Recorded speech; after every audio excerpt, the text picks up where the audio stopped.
Hey guys, Marissa at KitchenTableStamper.com. Today I've got card number 1 out of 4 from the August Paper and Ink card class for you. This beautiful Painted Harvest Hold On to Hope card is card number 1 in the Paper and Ink card class series. Card number 2 is this gorgeous little cuckoo for you card. Got this beautiful day thinking of you card. That's number 3.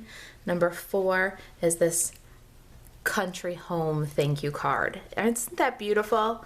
All right, so that's Paper and Ink cards for August. Paper and Ink cards is my card class in my Rolling Meadows home studio. So if you live in the Chicago area, you want to join us for Paper and Ink card class, I run it every month.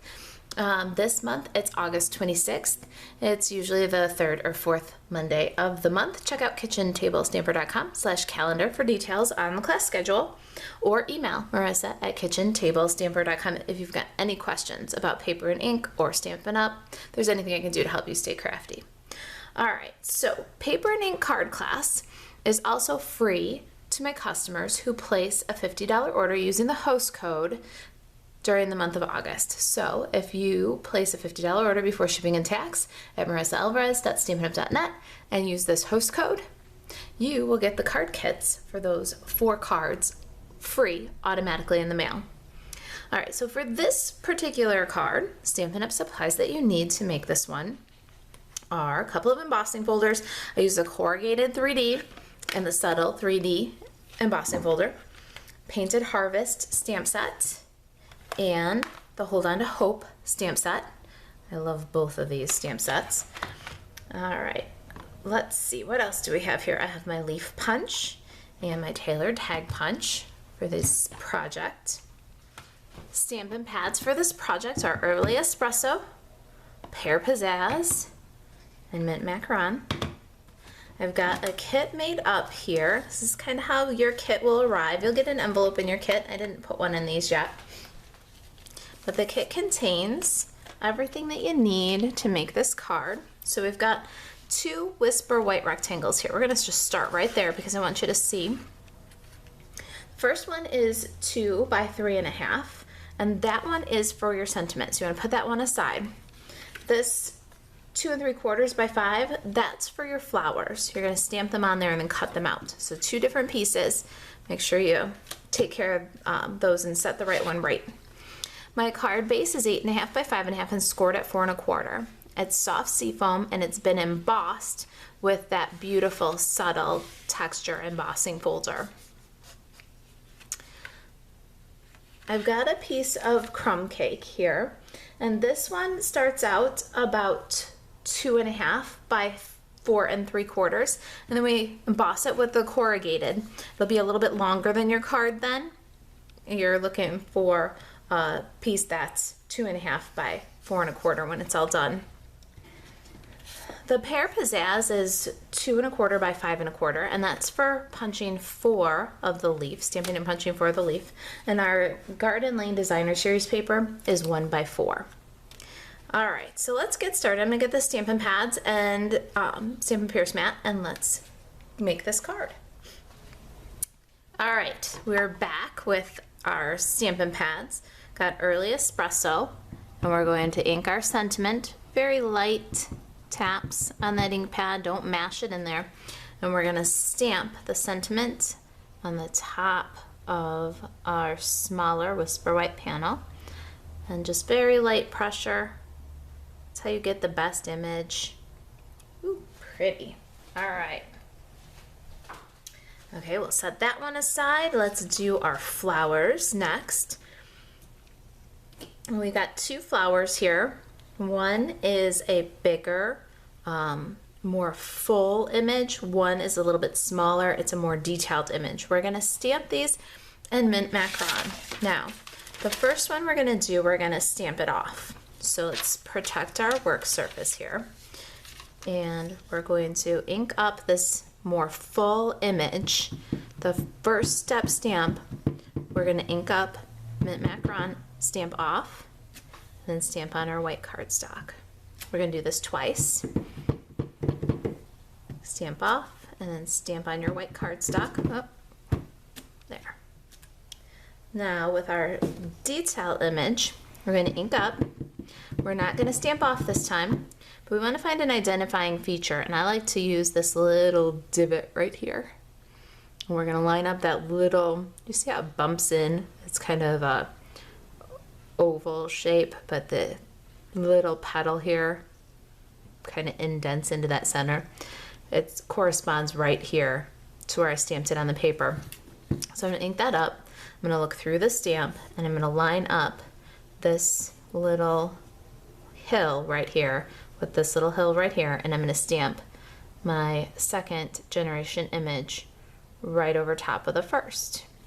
So we did first generation and then second generation. Look at all the texture that comes up there.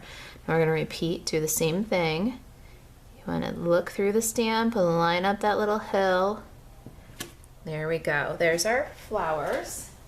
Now let's do the centers of our flowers. We're going to go back to early espresso here. We're going to use this flower center image. I'm going to line that dude up inside, stamp it. We're going to set these guys aside to dry for a minute, and let's stamp our leaves. We need 4 leaves, and we've got plenty of room here. I'm going to actually do one this way and one this way. I'm going to kind of toggle them. Make sure that we get all 4 leaves out of one piece of cardstock. And there it is. Got the leaf punch. Let's go ahead and punch these guys out. All right, all 4 of my leaves out of that piece, easy. Now next up, we want to fussy cut the flowers. So I'm going to clear away the ink pads. I'm going to use my paper snips, and I'm going to cut out one of these flowers entirely whole, and I'm going to cut out one of these flowers about half. So I'm just going to choose some petals, and I'm going to just follow them and make kind of a half flower that looks like it's kind of open to the sun. So let's see, we're almost there. What other set of petals do I want to use here? I think this one. So just kind of eyeball it and choose, and then I'm going to go through and just rolling the flower into the scissors. I'm going to cut in and out all around those little petals, and then I'll do that for the full flower also. Get rid of the ink pads and cut back in. Okay, so we're almost done fussy cutting here, and I just want to show you it's wiggly and it's ragged, and I'm just rolling the flower right into the scissors and cutting as I move the flower back and forth. It's going to be the easiest method, and it does not have to be perfect. The more texture, the better. All right, so let's slide our pieces out of the way here and get our card base. You're going to want a somewhat strong adhesive here. I'm going to go with some tear and tape because sometimes the fibers in the paper get really worked up, really soft when you go through the corrugated. So I'm going to just use a little tear and tape here, and that'll help it hold everything secure. Nice tight adhesive. You can use some multi-purpose liquid glue too. That's a nice secure bond. The tear and tape's just a little bit more tighty for me. All right, so about a ½ inch from the bottom, I'm gonna center this piece and burnish it down. Now I centered it because my corrugated is just a little bit tilty, so I can minimize the look of that by centering and then cutting off the excess. Sometimes as the paper fibers stretch, it can send the corrugated pattern just a little bit diagonal, a little bit sideways, especially at either end of the piece that you're corrugating. All right, there. Now we got our corrugated on.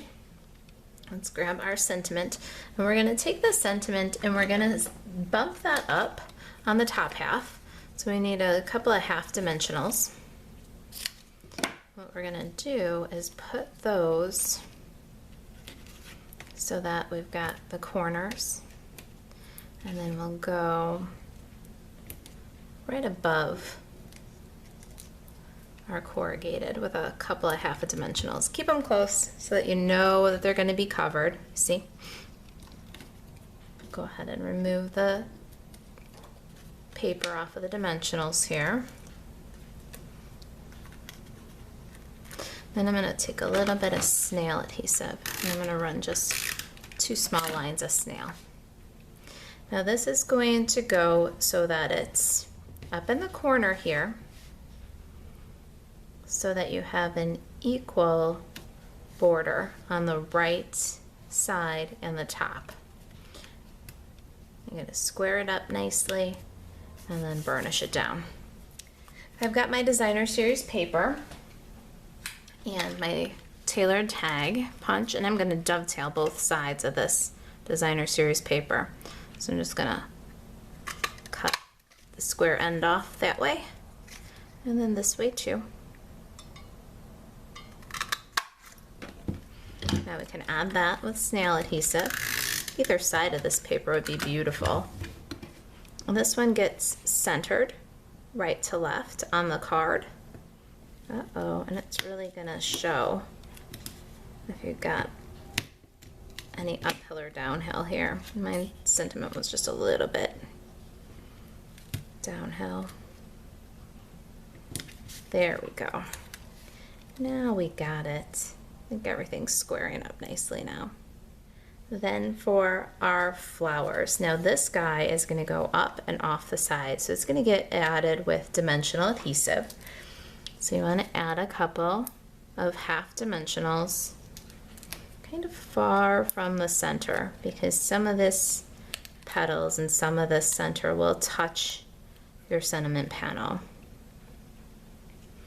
You're just being careful here not to cover any of your words. You can burnish that guy down. Now this guy can go on with multi-purpose liquid glue, or it can go on with snail, a flat adhesive for our full flower. And I'm actually going to slide it up underneath our bumped flower. And I'll rotate it until I got a position that I like, and then burnish it down. Now for our leaves, I did really want some fun dimension here, so we're going to, even on some of the corrugated pieces, we're going to use some dimensional. So we're going to get a little bit of a double bump on some of these. I'm going to cut down some pieces here, use all smalls and halves.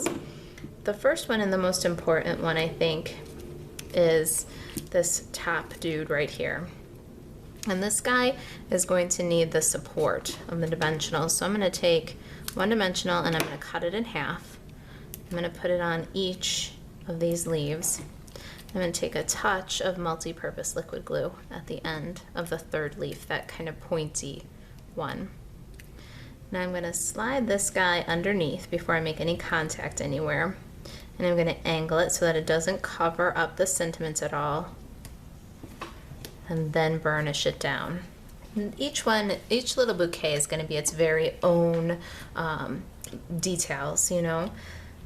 It's kind of nice how they take on their own characteristics. All right, so for the next leaves, I'm going to do the same dimensionals, but I'm going to do dimensionals on all 3 of the leaves. Just little pieces, just enough to give it some support and some stick. And we're going to work downward. So this one's going to go left center between the 2 flowers. We're going to tuck this one up and under, and you can see that this one is going onto the flower, the full flower, the bigger flower, even as much as in between them here, because we really want the dimension and the layers, and that's going to happen when this one actually touches the flower below. There. As I'm going, I'm also going to give these flowers, these petals, a little curl. The leaves too. Just give them a little extra shape as I'm going along.